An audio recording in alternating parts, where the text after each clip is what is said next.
Hello everybody, good morning and welcome to the United Stand. This is your latest Manchester United news and transfer news, and it is our first reaction to Ole Gunnar Solskjaer's press conference, which finished a few minutes ago. His first press conference of the season, also talking about the season ahead and the game against Crystal Palace, and more importantly, I think, talking about transfers and this social media storm that we have at the moment, whereby Manchester United are apparently not happy about the social media frenzy from Manchester United fans demanding transfers that is sending us into the season under a negative cloud. This is coming from ESPN, that Manchester United Football Club are not happy with you, the fans, for creating a social media frenzy about lack of transfers, and you are creating a negative atmosphere around the club. You bad people! Who are you to put the feelings of the club first? Who are you to be passionate? Who are you to be honest? You should be sat there soaking everything up, saying everything's fine, and I can't believe you've upset the Glazers. I'm disgusted. I don't know why I do this channel. I'm disgusted. Anyway, we'll talk about that in a minute. I'm joking, of course. But they are apparently frustrated by the social media frenzy about you being unhappy about the lack of transfers we've done. Maybe they should look above them at the real issue at that football club. Welcome to the Members Club, Daniel Sestic. Right, I thought it was a really good press conference from Ole Gunnar Solskjaer. I'm going to get straight into it. He spoke about the transfers. He spoke about the social media frenzy. He spoke about who's fit. He spoke about the season ahead. I thought Ole did a really good press conference, and I think the body language was positive. If you're expecting transfers, then you're going to get transfers. But let's get into that. So we'll talk about this. He was asked about the social media discontent amongst fans. Now, in the past, Ole Gunnar Solskjaer has said, well, you know, those who make the most noise aren't necessarily the most, you know, loyal. Or, I can't remember what he said, but that was about a year ago. I was worried about this question. It came from Simon Peach, and Ole was basically asked, what do you think about the social media discontent around the lack of transfers among the fan base? And I was worried. I thought, if he goes on the Glazers side, then the Glazers ain't very popular at the moment. Ole needs the fans. And I think he knows he needs the fans, because his answer was superb. He said, in relation to discontent on social media from the fans about the lack of transfers, he said, the fans want the best team to watch. We want that passion. High five, Ole. That's the answer. That is the answer. So he's talking about you being angry about a lack of transfers, and he's saying, fans, you want the best Manchester United side to watch, and we want that passion. They're used to United being the best. They're used to winning things. So Ole Gunnar Solskjaer, he ain't knocking you. He ain't knocking you at all. He's saying, you're right. You know, you should want the best for this club. You want the best for this club, and you want that passion. That's my manager. That's my manager. I love it. I love it. Where do I sign up? I love that. He also said, we're looking to give the group a boost, and we're working on it in relation to transfers. He said that we're very happy with Donny. We're delighted with Donny, but I can't talk about Sancho out of respect for Dortmund, or respect. But he basically says I can't talk about other players of other clubs out of respect for those clubs. But to go further, we must strengthen and develop. Let's just wait and see. So for me, that is a positive. You know, all this nonsense coming out in the last sort of 12 hours about fans creating a social media frenzy and negativity. Our manager, the most important person in the club for me, is backing the fans and saying you're right to want the best team to watch. We want that passion. We want to improve. We want to develop. We've got to strengthen. And let's just wait and see what's going to happen. And to me, that's a manager who wants you on side, wants you on board, but also knows the board are going to deliver. So I would be very positive about that. And if they don't deliver, our manager is with us. He knows we need to strengthen, and he knows we need to get better. So Ole's with the fans. That's where he should be always. Sod the people above. I know that. And look, he can play both sides. That's what he's got to do as a manager. You've got to play both sides. But he can't go on their side, because he'll lose some of you. So I love that from Ole. Ole was clearly annoyed with the board dragging it out and wants Sancho in now, says Aditya. He was making sure he said the right thing every question he was asked. I loved it. I thought it was a brilliant press conference from Ole Gunnar Solskjaer. Lots more to discuss. Hi, Mark. Do you agree what Cooper said yesterday? He said a totally different story on what Romano said and co. And he's like, King would be good. Well, I've always felt that we might go for King. I don't agree with it, but there you go, Josh King. The social media frenzy and negativity is what Woodward and Co will present to the board as the record-breaking engagements, says Amy. And Stephen Hunt says, let's wait and see if we manage to bring anyone in. I've been in dialogue with the club. We're always discussing, and let's see if we can bring anyone in. Owners are a joke, says Stephen Hunt. I think Ollie's made it very clear he wants signings and he's not got them. And I think the way he's delivered that to us publicly is brilliant. Refreshing to see Ollie have a go at the FA for the handling of Greenwood. Ollie's Showtime Red, says Connor. Yeah, we'll talk about Greenwood a little bit later. And Chelsea says, Glazers and the board are the big problem. You can clearly see that Ollie wants more. He only got his third and fourth alternative. He got the first in Bruno. I think when he got 3 players like that. And hi Mark, hope you're well. The negativity is on the board as fans have a voice, and I can't believe they are blaming us. Just proves they don't care, says Adam B72. We'll talk a little bit about the transfer news because there's a little bit about Ismail Sarr and Tellez we need to talk about, and a little bit of something that I've been told as to why we're dragging our feet. But there's a lot to talk about from Ollie as well. It's a great thing that the club have heard the noise around the lack of transfer activity. Glazers need to realise it's negativity about them, not the club. And Phil says, and he's right. You know, when I heard that the club are not happy about the social media frenzy, I thought, well, maybe that social media frenzy needs to continue then, because they're obviously taking note. But aims for the season. He was asked about what the aims for the seasons are. He didn't come out with the points tally like I've said. I think we need to be 75 to 80 points. He didn't say it's about top 4. He said the confidence from how we finished is really important last season. We need to keep developing, but we need more consistency. So I don't think Ollie. I think Ollie's right not to say I want to finish. I want a title race. I want to be closer to Liverpool. I want to be third. I want to be fourth. Because I think at this moment in time, he's switched on. He's like us. What did I say last night in the preview? I put United in 4th at the moment, comfortably nowhere near Chelsea and Man City and Liverpool. Maybe in more of a battle with Arsenal and Spurs. So why would Ollie go and predict something? Because at this moment in time, he hasn't even got... How can you predict something as a manager when you haven't even got the team that you want for the season? So I thought Ollie answered that one well. He said that Van der Beek has got great energy, and we are likely to see him tomorrow. On injury news, Luke Shaw is fit, Paul Pogba is fit, Mason Greenwood is fit, and obviously Van der Beek is fit as well. He also spoke about the goalkeepers and said, look, I'm not going to tell you who's starting, but I absolutely loved what Luis Enrique said about David De Gea after the recent internationals games for Spain. He said, you know, maybe the press should be talking about how good our goalkeeper is. And he's talking about a very high level of goalkeeper. I think De Gea will be in goal, but it could be Henderson. But he's saying at the moment that they're working really, really well together. And he doesn't, you know, want any negativity around that. And I don't think anybody's putting any negativity around that. I mean, Gary Neville said it himself. It's a weird situation to have 2 very good goalkeepers on very good wages. How is that going to work? Because will it play on each other's minds that one mistake and they're out? Their concentration levels are going to have to be elite. Nobody's ever really done this before. Maybe we're going to be a trendsetter. He also spoke about the situation with Harry Maguire and Mason Greenwood and the recent issues they've had. Ollie was asked a direct question about Harry Maguire and the captaincy, which he didn't actually specifically answer. He was asked about Harry Maguire going into this season and is the captaincy, you know, his, and had he ever had any issues with that? He didn't mention the captaincy, but what he did say about Harry Maguire, and it was quite revealing, he said, look, Harry Maguire is a really strong character. The process continues, the legal process continues, but it's natural that it's going to be on somebody's mind. We've got to wait and see what happens with him. And I think he will be able to focus, but let's see. So he's definitely saying, look, Harry Maguire's gone through something very difficult. It's going to continue.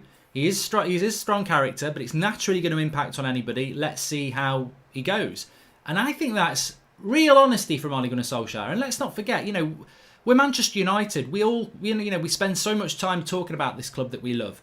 And it's great to get a little bit of honesty from a manager. And I think Ollie always does try to be honest. I mean, the one thing I would be very consistent about is if you go back over the United Stand, Ole Gunnar Solskjaer press conference reactions since Bruno's come in, mainly we've been saying what a good press conference. And I think Ole Gunnar Solskjaer, for somebody who's not been doing this for a very long time, I think for the first year his press conferences were a bit hit and miss. I think for the last 8 months they've been bang on most of the time. He understands that he's got to relate to you, that you are his audience, that you are his customers, and that he needs you. And I think he does that really well. And I think he does it by being honest. And I think he does it by playing both sides as well. You know, Harry Maguire will love what Solskjaer has said, but so will the fans, because you get a bit of honesty. You know, maybe Harry Maguire will start the season badly and not be able to play games because mentally he's not there. Maybe Harry Maguire's going to have an amazing season and react to it strongly. But Ollie's been honest there and said, look, it's natural it's going to bother somebody. It's a big event in your life. And, you know, it's going to bother you. He's strong. Let's see how he focuses with it. And he didn't mention the captaincy, which is right, because the captaincy is irrelevant if he doesn't play well. But if he plays well and he's strong, he will be the captain. Do you think the Reguilon deal is stupid because if he becomes the best left-back in the world, Real can buy him back for 45 million, says GGM for life? I do, yeah. I'm glad that United didn't do that deal in relation to a buyback clause. I'm from Chicago. Sorry as Americans ruined Manchester United. I bleed red since 1997. Love you and want the best for you, says Gilbert Dorr. There's nothing wrong with it. It doesn't matter where you're from. Nothing wrong with being from Chicago as a Man United fan. You're a United fan. Jack McKenna, welcome, latest member of the United Stand Members Club. And this is all for those people posting negative comments in the live chat about United Stand. Piss off, mates. Nobody forced you to watch. Go get a life, says Anish Pal. I don't even notice people putting negative stuff out there, to be honest. So, but thanks for the support, pal. The truth is often classed as negativity, manipulative and condensing by the owners. Saudis in, says Dylan Taylor. Lots to discuss. Please smash a like on the video if you're watching. Benjamin says, good morning. Ollie is actually a good manager in my opinion. I don't want him to be sacked. Do you think if we riot, we could get the Glazers out of United? Let's not riot. I said last night, I'm with Ollie. I had my doubts. Bruno came in. It changed. I'm with the manager. I love what the manager. I love Ollie. I love Ollie is for what he did. I love Ollie for the memories he gave me as a young man. What he did on the pitch. We don't know each other. And I'm loving what he's doing as a manager. I think, you know, he's learning in the job, but I'm loving what he's doing. I've loved the interview today. I'm behind the manager, and I think it's very, very clear, and I've said this before, your frustration should be aimed at the board and the owners, not at the manager. He's been very, very clear.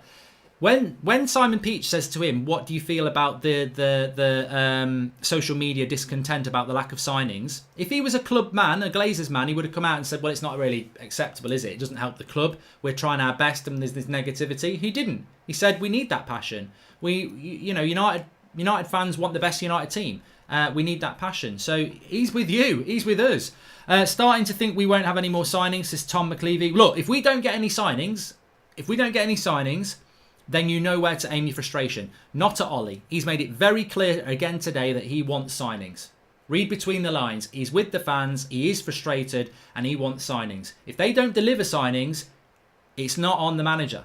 Ollie seemed confident. He was positive, which means there will be new faces before the window shuts. Looking forward to United versus Palace, says Rahul. I agree. I think he is looking confident. And welcome to Benjamin, latest member of the United Stand Members Club. Thank you for joining. So then he spoke about Mason Greenwood. Loads to get through today. Got to talk about the latest transfer news as well. So Mason Greenwood, look, I think in many ways, Ole Gunnar Solskjaer, there's a lot to read between the lines here. A lot of it's about opinion and interpreting what he says. But I personally think Ole Gunnar Solskjaer is very unhappy with Gareth Southgate in the England setup, because he mentioned it twice. You know, Mason Greenwood needed a break. Mason Greenwood himself spoke in the England interview about, you know, getting these games out of the way and having a rest, when actually Ollie said, I don't think he realised that was the start of this season, not the end of it. He's 18 years of age. He needs to be managed. And I think he also said, now he's back at Manchester United, he'll be fine. We'll manage Mason and he'll be supported. I think Manchester United are not happy with the way England dealt with that. And I don't know how England dealt with it. I mean, I looked at it and went, why are Mason Greenwood and Foden in a hotel room together? They're both very young lads. I think, you know, you almost need what do they call it? What do they call it when you go to work and you have somebody with you who's worked there for ages? Not a milk monitor, a buddy scheme. You know, you put them with somebody more experienced, like maybe Greenwood rooms up with Harry Kane or someone like that. But look, I don't think Ole Gunnar Solskjaer was very happy with the way that Greenwood was managed. But he will be playing tomorrow, and I think United will sort this out. Hi Mark, with the lack of time left in the transfer window and not many targets being named, could it mean panic buying? Says Ollie T. Well, it's always a possibility. I think we will be amazing this season if we get the signing we need, says Thomas Jeffrey. I think, you know what? If Jadon Sancho comes to Manchester United, they won't have negativity around social media. Personally, I don't think it's enough. I think we needed a centre back as well. But if we bring Jadon Sancho in, the mood will change. Look, I'm always about two sides to a story. There's always two sides to a story. And I totally agree. Manchester United can't put their story out You know, they can't. They've got to protect their brand. They've got to keep things quiet. They can't react to everything that's in the media. So there's always two sides to a story. And yeah, there is a lot of discontent and about transfers, and some of it's a little bit over the top. You know, the Reguilón deal, to be honest with you, I never felt we were really that deep into that deal. I always thought we were being used to get a bigger bid, and they wanted a buyback clause. So it was a very hard deal to do. But the Sancho deal should have been done. But if we do get the Sancho deal done, the positivity will come flooding back. We will have one of the best young players in the world. We will have done the biggest signing of the summer. And we'll be adding a real star quality first teamer to a team that was developing well at the end of last season. So we're not far off. They can turn the tide. If they don't turn the tide, then they reap the whirlwind of negativity that they've created themselves. If they do turn the tide, then they reap the benefit of the positivity that they've created. And let's not forget the person in the middle, the most important person, is Ole Gunnar Solskjaer. Deliver him the player that he needs. By the way, this statement by United goes to show United fans can make a difference through their voice on social media, says Amy. Let's all keep this energy up. If we don't get Sancho, the dissent should be much, much more. You know what? I personally, look, I'm not starting a revolution. I'm not starting hashtag Glazers out. What I'm saying is that the great thing about the United stand is that it's a fan community, and it's social media, and it's public, and people can watch it or people can leave it, and people can get involved in it. But it is a voice, and it's a loud voice, and it leads to people then going on their own social media Twitter accounts, and the voice spreads and it goes bigger, and you do get hashtag Glazers out, and you do get lots of discontent. So how can this ever be a bad thing? Because if the club are taking notice, they either do something about it or the discontent continues. But how can this ever be a bad thing? Because, you know, as long as it's not unreasonable, and I'll be the first one to say if it's unreasonable, and that's why I said about if we get Sancho, a lot of this will stop.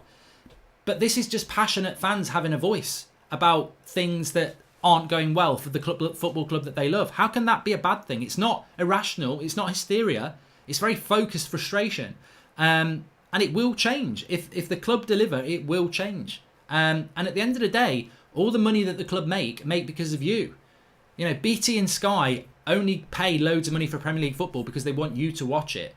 You know, Adidas only sponsor us because they want you to buy it. You know, United only get 5 million every home game because you go and pay for tickets and merchandise and food and everything like that. So you are the customer, you are the most important, and like any restaurant, if you're not happy with what you're being served up, you've got every right to complain. And the club need to take that on board, and they do really. Morning, Mark. Have you watched Jens P. Hogg? Could be a good signing. We've dominated the Norwegian league. His team haven't lost in the season and should meet AC Milan in the playoff. A watch along, says Chelsea. And Mark, we fluffed it. Let's be honest. I love our club to death from America and Ollie in. But Jesus, what we're going to do with Donny? I love him. But says politics is lit. Just another donation for the great work you keep my family kept up to date. Great channel, says Thomas Jeffrey. Thank you. And welcome to the members club, Jude Roberts. Really appreciate everyone who's joining the members club. And Jack McKenna says, hi Mark, how do you feel about the rumours of Sarr to United? We're going to talk about that in a couple of minutes time. But let's just finish up on what else Ollie said. So we spoke about the keeper. Pogba and Shaw are fit. I don't think any significant players are out. So Mason Greenwood's fit, Pogba's fit, Luke Shaw's fit, Maguire's fit. So yeah, we should be able to put that starting 11 I put up on the preview yesterday. Van der Beek will probably be involved. Transfers, as I've said, happy with Donny, but wants more signings. Ollie is not got a problem with the fans' discontent. He says fans want the best for the team and we want that passion. Obviously spoke about Harry, spoke about Mason and aims for the season. Tejas says, I got a very positive vibe from Ollie despite the negativity floating around. My hopes for Sancho are lifted after this. Mark, apparently we have joined the race for Ismail Sarr. Is that true? Says GGM for life, GGMU for life. And we've got to be more principled than this. If the owners get Sancho, there should still be Glazers out, Saudis in, says Dylan Taylor. Well, that feeds nicely, actually, because I did think about. I don't normally think about stuff before I go live because I like to just go off the bat, really. But I did think about this. I was told something last night about Manchester United and why they are holding back on the Sancho thing. Now, I don't know whether it's true or not. It was just literally a conversation. Basically, it was along the lines of the COVID cases are rising. Manchester United are constantly mentioning COVID. In a couple of weeks, we might be in a situation where restrictions come back again. And United, if they don't sign Sancho, can use that to say, well, look, the world's heading towards another lockdown. We were right not to spend money. The issue with that is nobody believes the COVID excuse for United because we've been in debt for 15 years. Businesses are not about today. They're about the last 5 years and the next 5 years. COVID will not be here in 2 years. There will be a vaccine. We will be back to normal. And United will be back to making massive money. Also, United have been making money for the last 5 years and not spending more than 60 million net spend. There is the Glazers over the last 5 years have took 90 million pounds out of the club. There is funds for Manchester United to do this signing without using COVID as an excuse, but they may try to do that. That's one avenue. The other avenue is you go and buy someone like Ismail Sarr. And this would work this is not my words, this is the conversation I was having. If you buy someone like Ismail Sarr or Adama Traore, you spend 30, 40, 50 million pounds on a winger. You're not getting Sancho anymore. You've gone and got somebody cheaper who's not as good. This will mug the United fans off because they will not, because the United fans are so loyal, they will not want to act negatively about a signing when it's not their fault. And United will get their get out of jail. They'll spend not as much money and they'll get away with the Sancho backlash. Well, I said this. If United sign Sarr or Perisic or any other player that is an alternative to Jadon Sancho that's not good, I'm sorry, for the first time ever, I will react to it badly. I don't care who the player is. I will quantify it by saying this is not on the player. I wish them all the best and I will support them. But it's a disgrace from the football club because this is not the player we should be going for. So Sarr and anybody else we get linked to and any other player that United might think about going for as an alternative, my reaction, and I think many others will be, that is not good enough. It is not good enough. It is not the player that Ollie wanted. It is not the quality of player that United need to close the gap on Liverpool and Man City. And Liverpool are about to level up with us 20 times. So, you know what? I've said it many times. If they don't get Sancho, I will react. And I'm sure many people will. So anybody who's worried about, well, if we buy a player and we all just accept it? If you want to accept an inferior product than Sancho, that's up to you. I won't. I will not say it's good. It isn't. At best, it's a make-do. There is no player with the profile of Jadon Sancho that we can go and buy out there at the moment, unless we're going to get someone like Messi or a Neymar or an Mbappe, which we're not. So Ismail Sarr, with all due respect, I like him. I think he's a good player. But if I'm absolutely honest, I heard yesterday he's going to Liverpool and I thought, that's a really clever signing for Liverpool because they've got Mane, they've got Salah, and I think Sarr off the bench for them is a good bench backup option. So why, if I'm thinking that about Sarr yesterday when he's linked to Liverpool, am I going to sit here and say, oh, he'd be a good right winger? He'd be a bench player for Liverpool, but we're going to put him in the first team for United. So how do you close the gap on Liverpool if Sarr is a bench player for Liverpool but a first team player for us? And there endeth the lesson. This is why I'm not excited about Sarr. I don't want Sarr. And I will moan about it if we do it because it's just not good enough. And other people have different opinions. Of course they do. That's just the way it is.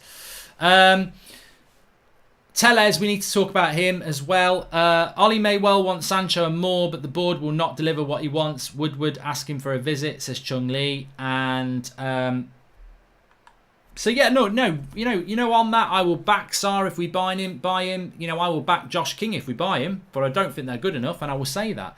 And to be honest with you, as I've said a few minutes ago, if United deliver Sancho, they will reap the positivity. If they don't, they should reap the negativity because, you either get Sancho or you don't. If you get Sancho and you get Ismail Sarr or you get Perisic or you get Douglas Costa, it's still not Sancho. So I don't care. If you don't get Sancho, just don't get anybody because don't. I actually think it's worse to not get Sancho and go and get something that's not as good. I would rather we didn't get Sancho and we didn't get anybody because for me it's the same outcome. I don't, if you're not going to get that priority that Solskjaer wants and you're going to give him in something that's nowhere near as good, I'd rather you didn't get anything because you're going to get the same comeback. It's not acceptable, it's not ambitious, and it's not supporting the manager. So that's what I feel about that.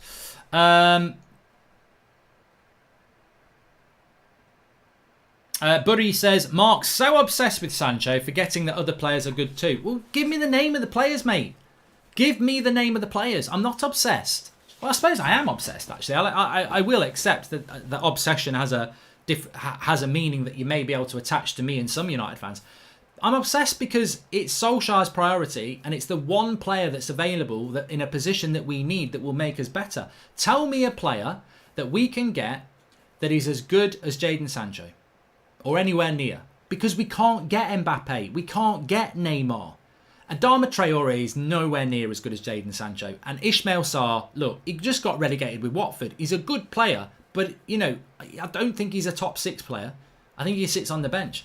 How good is De Gea on De Gea, says Vito Goodman. And if United don't get Sancho and get some other right winger, I'm going to lose it, says Dayan. Diego Costa's nowhere near as good as Sancho. Lingard. I agree with you on that one, Earthcake. Anyway, look, let's talk about Telles. So with Telles, a lot of Portuguese outlets are mentioning Manchester United for Telles. I know a lot of you would like Telles, Alex Telles, Porto. I think he's 27, 28 now. Very, very good attacking left back, takes free kicks, corners. You know, I'm worried about that area. I think that United do need a left-footed player other than Luke Shaw. I mean, he's the only left-footed player we've got in the back four apart from Marcus Rojo. So I'll rephrase that. He's the only left-footed player we've got. We do need a left-footed player, and Telles does fit the bill. But I was talking to someone about this last night, and they were saying there's a lot of noise around Manchester United in Portugal and Telles. What I would say is the Portuguese press isn't always wrong, but the Portuguese press does like to put Manchester United next to a player that's not even linked to us. So Telles and United is not something I would get anywhere near excited about unless the British press start talking about it from credible sources or Romano starts talking about it, because I just don't think this is going to happen. I think Telles will leave Porto, but there's also talk that PSG are interested, that Inter Milan are interested. And we know if United have got to compete for something, they're probably not going to get it. So at this moment in time, there is rumours of interest from United in Telles, but there's nothing anywhere near concrete. Mark, we will strengthen in depth. So what's wrong with Sarr for the year until Sancho next year, says Barry Duran. We will not get... Can I just say this? If you think... If we haven't signed Jadon Sancho this transfer window and you think we're going to sign him next year because we got Bruno from that in January when we should have got him in the summer, you are naive. You are naive, because it will not happen.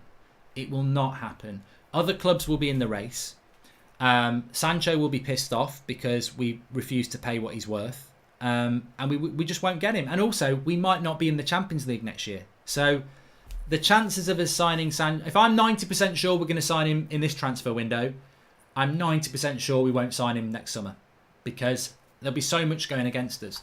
Genuine question. What is so good about Sancho? Please give a detailed answer and try not to use stats in a pub league in your answer, please, says Robert McCormack. I think, look, in relation to Jadon Sancho, you're talking about a very young lad who was at Manchester City, who felt he was too good to not get game time, who went to a foreign country, to a well-known football club in a decent league and tore it up. Absolutely tore it up. Goals, assists, but most importantly, performance. He can play off the left, he can play off the right. He's got control like a magnet. He can play off both feet. He can find a pass. He can score a goal. He's skillful. He can skin a player. I mean, what more do you want? He's 20 and he's one of the best players in the world for his age group. Fact, he ain't been playing in the Portuguese league. He ain't been playing in the French league. He's been playing Champions League, England and Borussia Dortmund. He's a very, very talented player, Robert. And if you don't think that, then maybe you should go and watch some past videos of him, because it's not bluff. It's not a myth. You might not watch the Bundesliga because you just watch the Premier League, but he's a top talent. And if he was German or Italian or Spanish or Argentinian, people would say the same. He's a top talent. And the most exciting thing about Sancho is he's become this world talent in a foreign league. He's not been overhyped by the Premier League or the British press. I read something about Alaba wanting to leave Bayern. Do you think we could sign him, and would it be good for United to have him, says Benjamin? No, I don't think it will happen, unfortunately. If we don't sign Sancho, you have to punch a shark in the nose, says Aladap. Oh, I'd love to do that. Up Meccano, Traore and Telles. Would that make up for Sancho, says Brian Kelly? If we'd never been in for Sancho, I can't argue with that, Brian. But I think, to me now, I don't think there is an alternative to go, let's get up Meccano, Traore and Telles. Because to get those three players, you're going to have to spend 130 million. Well, that's more than what what Dortmund want for Sancho. You could basically, Upamecano and Traore are going to cost you the same as what Sancho would. So you could get Sancho and Telles. Mark, a signing can lift the mood. Your friends at Redmen TV seem down after the way Liverpool are playing at the moment. They seem happy now after Thiago, says Martial FC. And yeah, we do need a mood lifter. And I do think that, you look, going back to Ollie's press conference, which we've been talking about, I do think when you look at what Ollie said today, I said last night, this press conference really important. It's the first one of the season, but it's also about non-verbal communication. How was Ole Gunnar Solskjaer in that interview? And for me, in my interpretation, and I've interviewed loads of people for lots of different things, and you can have somebody talking to you and you know they're lying, and you know from their demeanour that they're guilty or they're not guilty or whatever, or that they're panicked or they're scared or they're confident or they're arrogant. Ole Gunnar Solskjaer, to me, in his press conference today, looked mildly frustrated, but optimistic. And I think that he understands the frustrations of you. I think he's frustrated himself, but I think he knows things are going on and he expects things to happen. And that, to me, still means 90% club, still means we will sign 1 or 2 players. And it is frustrating, it is. But I tell you what, I loved doing the preview last night and not having to talk about transfers much. I loved reacting to Ollie's press conference this morning and not having to talk about transfers as much. And I'm loving the prospect of watching a Manchester United game tomorrow night and talking about performances, match rate, player ratings, all that. The transfer stuff will continue and it will happen, but it's nice to have something else to focus on. And 3 points tomorrow, regardless of when Sancho or anybody else comes in, 3 points tomorrow is absolutely essential. Hi Mark, hope you're well. Bummed out about a lack of transfer activity, but so pumped football is back. Can't wait for Saturday. Excited for Ollie with a year of experience. It's Daniel Luciano, and that's it. That's it there. Dale Wood says we should never apologise or feel the need to justify wanting the best for the club. And if Glazers drag us into mediocrity, then it is our duty to speak against it. And Dale, I think that's what Ollie said. He was asked about this discontent, and he said the fans want the best team to watch. We want that passion, which is exactly what Dale is saying there. Anish Pal says, hi, I remember reading a tweet about our transfer amount for the summer being 140 million. What happened to all that? Apparently, SAR talks are underway, says Aidan Ronnie. And John Hilmer Edvardson says, you said if we got Van der Beek, you would jump naked in the pool. If we finally get Sancho, we'll have to do that announcement naked, says John Hilmer. I did jump naked in the pool. I never said I was going to film it. And the fact that you want to see it is a bit worrying, really. If we sign Sancho, come celebrate in Australia with us, Mark. If we don't sign him, come get away in Australia with us, Mark. Friend owns a brewery, just saying. I would love to do that roll-off, but I don't even know how you do that sort of thing at the moment in this bloody lockdown world that we're in, or social distancing. And do you think if Klopp wanted Sancho, his old club would lower the price and United would get shafted again, says Patrick? No, I don't. I think Dortmund want the money. Dortmund want the money, don't they? That's what they want. But look, can I just say as well, Manchester United will say this. When it comes to how much money do you think United have spent this transfer window? Get in the live comments, how much money do you think United have spent in this transfer window? You're all going to say 35 million. You're wrong. You're wrong. Manchester United will say that they've spent 82 million because they will add onto 35, 47 that they paid for Bruno in January. So Man United will say they've spent 80 million pounds this summer, because they'll say that the Bruno deal was brought forward, when reality is the Bruno deal was too late. It should have been from last summer. So United can spin a plate longer than anybody. But I'll tell you now, if they sign Sarr and they don't sign Sancho, I'm going to lose it. And you can all say, I'll give him a chance, and I will give him a chance, but there's a bigger picture here. Ismail Sarr is not going to make Man United a title-challenging side like Sancho would have done long-term. And it will be bye-bye to the signing of Sancho forever. So careful what you wish for on that one. We have got watch-alongs tomorrow, of course, but we've got more content for you today. I'll be live at 8 o'clock tonight as per usual. Got a cracking video coming up for you at lunchtime. Look, if anything happens transfer-wise, we'll react to it, of course. I'm not expecting anything the day before the game, to be honest with you. And obviously, we've got the match and everything going on over the weekend, what I'm really excited for. Thanks, everyone, for watching. Thanks for all the super chats. Thanks for everyone who's joined the Members Club. You can do that by clicking the join button. Please smash a like on the video. Make sure you subscribe if you're new. Have a good day. But I would just say this. That's my manager. I'm behind that manager. I think he handled it brilliantly. I think he supported you, the fans. I think he let it be known he was frustrated without doing it in a Mourinho type way, in a moody way. And I'm with Ollie. I'm with Ollie. And I think I said it last night. And I'll say it again, I don't think now is the time to start over-analysing Ollie and saying he's a PE teacher or he's a Wally or anything like that. I think he proved when he got Bruno that Man United were one of the best teams in the league. Points accumulated since Bruno came in. You give him another player like Sancho and we'll make another leap. You give him someone like Ismail Sarr and we'll stay static. We'll stay where we are. He needs to be able to... Ollie has proven if you give him the player that he wants, i.e. Bruno, he'll improve the team. Now give him another player to improve an area and the team will improve. We've got to get behind Ollie, and most importantly, the board have got to get behind him. You are hell of cute. Biggest boxing match, Marks versus Joel Glazer 2021 for the ownership of Man United. Make it happen, Nev. That's the only boxing fight I would do. I will get into the ring with any of the Glazers, and the winner takes hold of Manchester United, and I'll give it back to the fans. Never going to happen, but it's the I would fight for something like that. I don't agree in violence, and boxing isn't violence really. It's a sport, but I would do that for that. But it's never going to happen. Thanks everyone for watching. Speak to you all soon.